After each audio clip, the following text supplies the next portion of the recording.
Hey traders, good morning. Edison here with the Edison Trading Collective. It is Friday morning, about 10 o'clock Central Time here on the 11th of March. I hope you all had a productive open.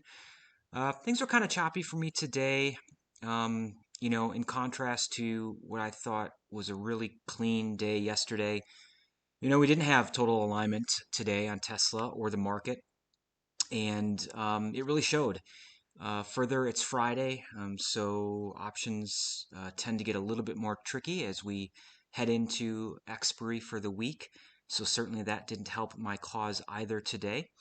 Be that as it may, I still made $495 net on two small trades short on Tesla. I traded the 850s both times. They were, that's incorrect. I'm sorry. I traded the 850s and the 845s. So the first trade was the 850s, and they were super spready, very erratic. Even though at the time Tesla was trending pretty reasonably. And so I didn't trade them again. I went to go look at volume on options. Found the 845s might be a better choice, and given the price had fallen, it was still pretty well into the money at that point. So I like to see that on Fridays, Thursdays, and Fridays generally. But in any event, hated how the 850s were acting, and so I kind of got a little weary of the day and almost got stopped out of my second trade, which probably would have meant I would have been about flat on the day, I'm guessing. And so after I sort of worked my way through that second trade and held through just a smidge of chop, not even a minute's worth of chop, I bailed for a small winner on my second trade and decided to shut it down. So that's what we did today. It was a pretty quick day for me. So like I said, we didn't have alignment. The SPY was going to open up and Tesla was going to open down. Tesla in pre-market here had trouble with that 855 level, as I mentioned on Twitter earlier. I think the high there was 854.50 or something like that.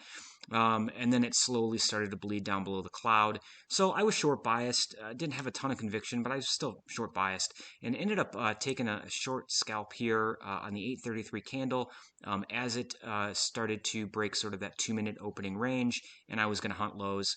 And it sells off and then it pops right back up.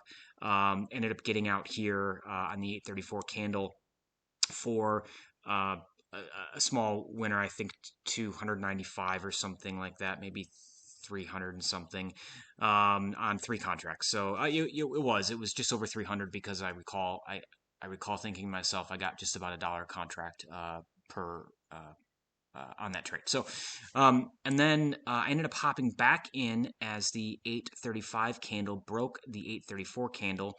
I like to see that this was green. Took some of the buyers out, and then I went ahead and got short again. Unfortunately, it snapped right back against me. You see that these large wicks here to the bottom side of the candles is definitely not what you want to see when you're short something. And so, as this thing came back up, fortunately it stopped. I think had it started to make a new high of the 834 candle, I would have bailed for a loss. Sort of got bailed out, and then I took out on the 836 candle here as it flushed through. I really wanted nothing to do with the trade anymore. I was like, this is just not going well for me. Everything worked out, but it was not clean. There was a bunch of lower wicks forming. I had no idea if this thing was going to start to come back up. And I think at the time, yeah, we were still above the cloud as well. But even the 5 minutes, just nasty. I mean, it just went straight down, right? I mean, so it's really difficult to find a clean entry on those trades. So it is what it is. I'll take the $495. 5 winning days this week, 5 green days. Small week though, only about $3,100 in net profit, just shy of that. But coming off a red week last week, the goal was to just be consistent and profitable and green. We did that all 5 days. We got a little new momentum that hopefully we can carry into next week. So, any questions or comments, feel free to leave them below. We will keep this one short. Hope you all had a great day. Hope you all have a great weekend. Take care of yourselves, and we will see you on the flip side.